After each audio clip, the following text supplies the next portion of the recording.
The party where KZN department allegedly offered 6,000 Rand worth of booze per person.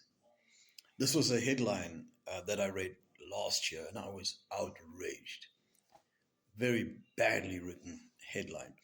I was also outraged at the amount of booze offered per person. I mean, some of my friends in government and the tenderpreneurs and people in other interesting types of business, they drink more than that as pre-dinner drinks.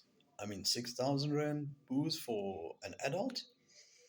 Now, before you become outraged and start yelling, let's remember three things. Number one, looting leading is hard work and it's very stressful. So what's wrong with a drink or two or a dozen or two to relax? Paid for, of course, by the grateful recipients of the excellent service that we receive in KZN and have come to take for granted.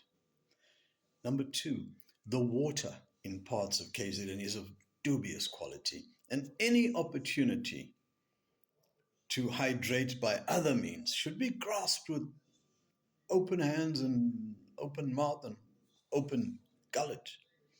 Number three, burned into my brain as with a branding iron are the wise words of one of our great ANC leaders when he said, "We drink champagne on behalf of the people."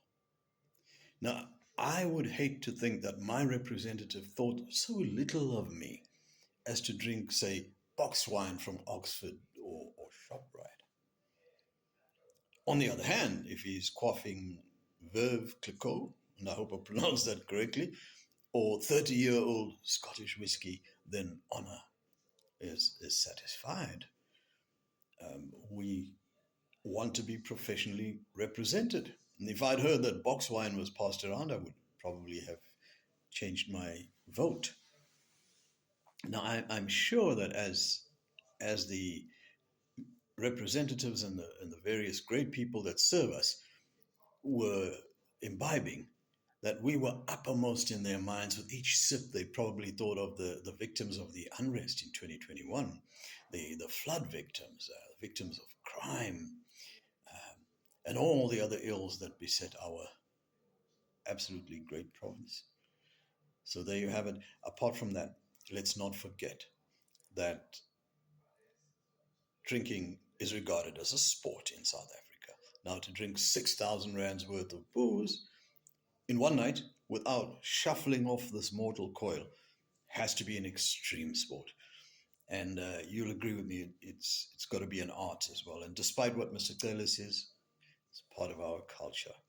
So, viva KZN Sports, Art and Culture Department.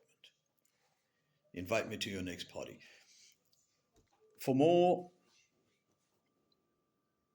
slightly offbeat, but absolutely true comment on what goes on in South Africa, the kind of thing that most of our media seem afraid to say, or for some reason won't say, read my blog, The Scuffle Continues. My books are on Amazon Kindle, Richard J. Mann. Have a splendid day. Cheers.